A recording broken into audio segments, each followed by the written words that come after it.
आज महाराष्ट्रामध्ये संविधान, कायदा, लोकशाहीची आणि कायदा सुव्यवस्थेची फार बजबजपुरी वाजलेली आहे. आता बघा, नाशिकचा जो भोंदूबाबा अशोक खरात आहे, कॅप्टन अशोक खरात, ह्याचं सगळं भांडाफोड झाल्यानंतर ज्या ज्या लोकप्रतिनिधींचे म्हणजे माननीय मुख्यमंत्र्यांचे फोटो आले, केंद्रीय गृहमंत्र्यांचे फोटो आले, उपमुख्यमंत्रीचे फोटो आले, कल्याण डोंबिवलीच्या खासदारांचे फोटो आले, माजी मंत्री विधानसभा आमदारांचे फोटो आले, प्रस्थापित मंत्र्यांचे फोटो आले आणि माजी आमदारांचे पण फोटो आले. दर्शन घेताना अनेक राजकीय नेते यांच्या पायाची धूळ घेण्यासाठी यायचे, फोटो काढायचे. आणि आता महिला आयोगाच्या अध्यक्ष ज्या राहिल्या होत्या त्यांचं नाव घेऊ इच्छित नाही, कारण की महिला आयोगाचे अध्यक्ष हे पदच संविधानिक पद आहे, त्याला मानपान मर्यादा आहेत संविधानाच्या. त्यामुळे असे दुष्कृत्य करणाऱ्या महिलेचं नाव मी घेऊ इच्छित नाही आहे. ते उघड झाले टी व्हीवरती. मला एक आश्चर्य वाटतं, राज्याचे राज्याचे मुख्यमंत्री देवेंद्र फडणवीस आणि गृहमंत्री आहेत, गृहराज्यमंत्री आहेत. मग यांच्यावर जबाबदारी कुठल्या प्रकारची असते आणि काय प्रकारची आहे? कायदा सुव्यवस्था नीट हाताळणे आहे ना. मग आता ते मुख्यमंत्री असून स्वतःचे कायदे ठरवितात. काय ठरवले कायदे? जर एखादा बाबा बुवाबरोबर, भोंदू बाबा बुवावर फोटो आले तर तो गुन्हा नाही. एखाद्या भोंदू बाबा बरोबर फोटो आले तो गुन्हा नाही. परंतु हा भोंदू बाबा नुसता भोंदू बाबा नाही आहे, तर अश्लील दुष्कर्म करणारा हा भोंदू बाबा, याच्याबरोबर तुमचे फोटो आलेत. हो, मुख्यमंत्री देवेंद्र फडणवीस राव, तुमचे फोटे साधासुद्धा बुवाबाजीबरोबर आलेले नाही आहेत. तर हा भोंदू बाबा अशोक खरात त्याच्या कार्यालयात जादूटोणा, अंधश्रद्धा आणि अश्लील दुष्कर्म करायचा. आणि ह्या दुष्कर्म करणाऱ्या बाबांबरोबर तुमच्या सगळ्यांचे फोटो आहेत. आणि तुम्ही म्हणता एखाद्या बाबा बुवाबरोबर फोटो आले तर गुन्हा नाही आहे, गैर नाही. मग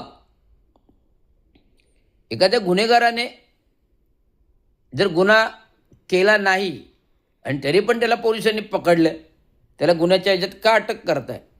हा माझा पहिला प्रश्न आहे. दुसरा प्रश्न, जर मुख्यमंत्री हे संविधानिक पदावर बसलेले आहेत, उपमुख्यमंत्री एकनाथ शिंदे संविधानिक पदावर बसलेले आहेत, श्रीकांत शिंदे खासदार एक केंद्रामध्ये संविधानिक खासदार आहेत, माजी मंत्री धनंजय मुंडे आहेत, राधाकृष्ण विखे पाटील आहेत ना, मंत्रीच आहेत ना, कॅबिनेट. त्यांचे फोटो आले ना खरं त्यांच्याबरोबर. आणि कोकणातला सिंधुदुर्गचा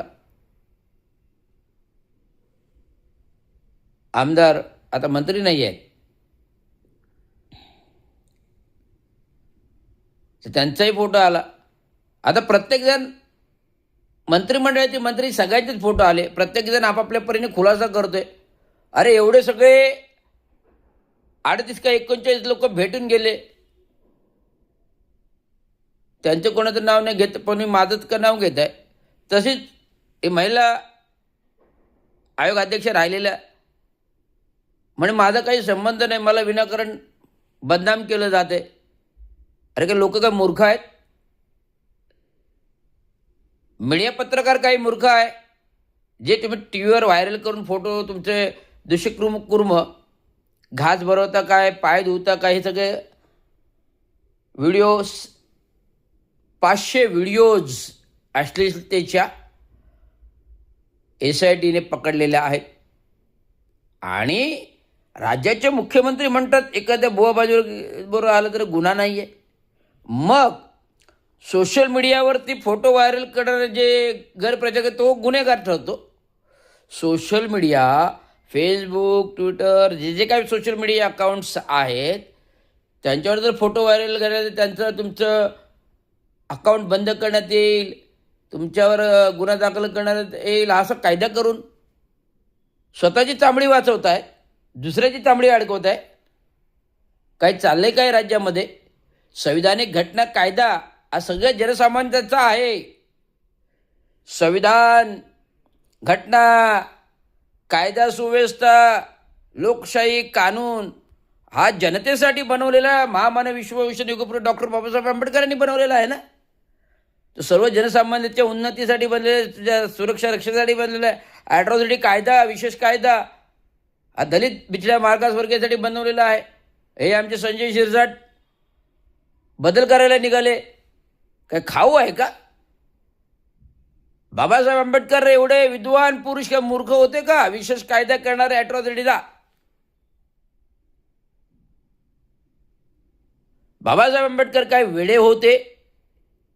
काय वेळ लागलं होतं म्हणून ते बुकच्या बुक अख्खं आयुष्य लिखाणात गेलं.